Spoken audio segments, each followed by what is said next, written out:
दोस्तों, हमारी कहानी शुरू होती है बलरामपुर के एक छोटे से गांव, जहां पे बहुत कम ही लोग पढ़े लिखे थे। मेरी पैदाइश तो गोरखपुर में हुई, लेकिन जब मैं 5 साल था तो कुछ फैमिली रीज़न ऐसे थे कि मैं गांव आना पड़ा। मेरे गांव में कोई स्कूल भी नहीं था, लेकिन मेरे फादर स्कूल और एजुकेशन के लिए बहुत एम्बिशियस थे और एजुकेशन की वैल्यू वो समझते थे। तो उन्होंने ठान लिया कि हम गाँव में एक स्कूल खोलेंगे। हमारी शिक्षा वहीं पर हुई। मेरे गाँव के ज़्यादातर बच्चे टीनेज में सपने देखते थे कि मुंबई जाएंगे, मुंबई की लाइफ और वहाँ की कहानियाँ सुनते थे। बहुत सारे लोग, हमारे गांव के लोग मुंबई में होते थे तो उससे बहुत प्रेरित होते थे।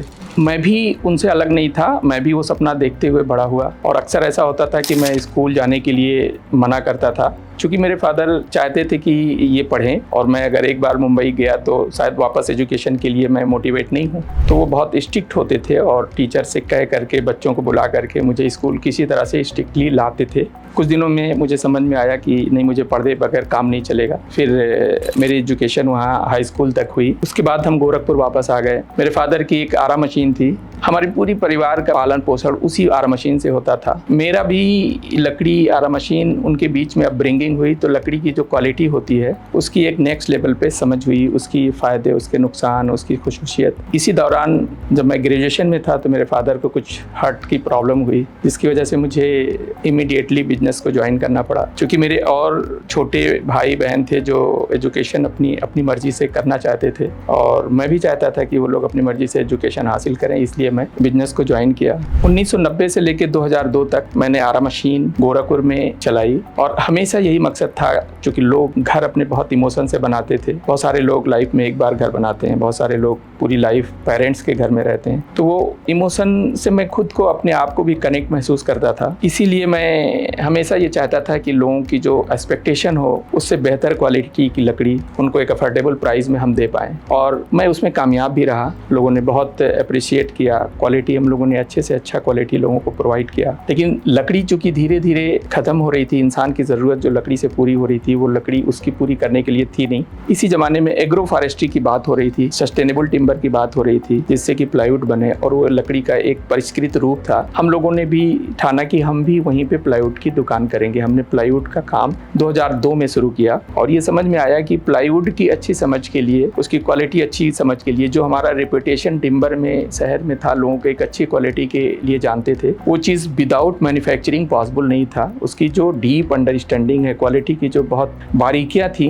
वो विदाउट मैन्युफैक्चरिंग पॉसिबल नहीं था। तो हम लोगों ने मैन्युफैक्चरिंग स्टार्ट किया। इसी बीच हमारे छोटे भाई भी जो एजुकेशन लेकर के आए, उन्होंने भी बिजनेस ज्वाइन किया। कुछ गलत अलायंस हुए, गवर्नमेंट्स के रूल्स ऐसे थे जिसको समझने में कुछ छोटी मोटी गलतियाँ हुई, जिसकी वजह से हमारी फैक्ट्री कुछ दिनों के लिए डिस्टर्ब हुई। उसी बीच में मेरे फैक्ट्री में फायर हुआ, काफ़ी रिवर्स सिचुएशन क्रिएट हुई, बट हमने हिम्मत नहीं हारी और 2011 में सुप्रीम कोर्ट ने हमें फिर से प्लाईवुड लाइसेंस दिया, जिसके बेसिस पे हम लोगों ने अपनी पूरे प्लांट को रिनोवेट किया और नए सिरे से हम लोग क्वालिटी और लोगों को सर्विस के लिए प्रेरित हुए। क्योंकि हमारा क्वालिटी, बहुत सारे ब्रांड में हम लोग माल बेचते थे और एक लार्जर कम्युनिटी को अच्छी क्वालिटी के लिए हम लोग जाने जाते थे, बट वो लोग समझ नहीं पाते थे कि कौन सा ब्रांड इनका है। हम लोगों ने एक फिर ब्रांड स्प्लाइस रजिस्टर्ड कराया।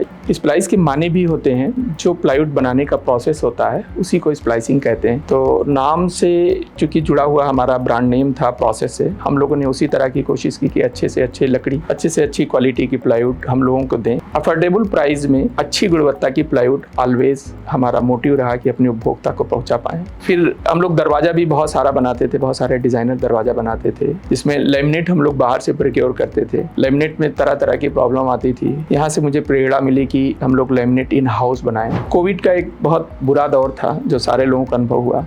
हमने भी उसी वक्त लेमिनेट का प्लांट लगाना शुरू किया था। बहरहाल सारी दुश्वारियों मुश्किलों के बीच 2022 में मैंने अपना लेमिनेट प्रोडक्शन लॉन्च किया। 2022 में हम लोगों ने अपना लेमिनेट का फोल्डर दुबई में लॉन्च किया। शुरुआत में हमारे पास लिमिटेड सेट थे, कोविड का टाइम था, बहुत तकलीफें उस वक्त थी, लोगों को क्वालिटी के लिए और एक्सेप्टेंस बहुत जल्दी नए चीज़ का लोगों को नहीं होता है, तो वो भी एक दिक्कत थी। लेकिन हम लोगों ने कभी क्वालिटी का साथ नहीं छोड़ा और आज हमारी लेमिनेट क्वालिटी प्रोडक्ट के लिए जानी जाती है। हम लोग अभी नॉर्थ इंडिया में प्लाईवुड डिवीज़न में और डोर डिवीज़न में एक लीडिंग मैन्युफैक्चरर हैं। हमारा ब्रांड लोग अफोर्डेबल प्राइस के लिए जानते हैं और लेमिनेट डिवीज़न में हम एक्सपेंड कर रहे हैं अपने प्रोडक्ट प्रोफाइल को, प्रोडक्शन कैपेसिटी को, डिज़ाइन पैटर्न को लगातार इंतजार कर रहे हैं। और इस जर्नी में हमारा आप सभी dealer, distributor, architect, interior designer, carpenter और सबसे बड़े हमारे उपभोक्ता साथ रहे हैं, जिनको हम अच्छी क्वालिटी की प्रोडक्ट एक अफोर्डेबल प्राइस में दे पाए हैं। और आगे का भी हमारा यही विजन है कि आने वाले 10 सालों में हम नॉर्थ इंडिया के बजाय पूरे पैन इंडिया के प्लाईवुड, लैमिनेट, डोर डिवीजन में लीडिंग मैन्युफैक्चरर रहेंगे। और हमें आप सभी लोगों का सपोर्ट की ज़रूरत है इसमें, और हमें उम्मीद है कि आपका सपोर्ट बना रहेगा और हम लोग आने वाले 10 सालों में लोगों को अच्छे से अच्छा प्रोडक्ट एक अफोर्डेबल प्राइस में दे पाएंगे।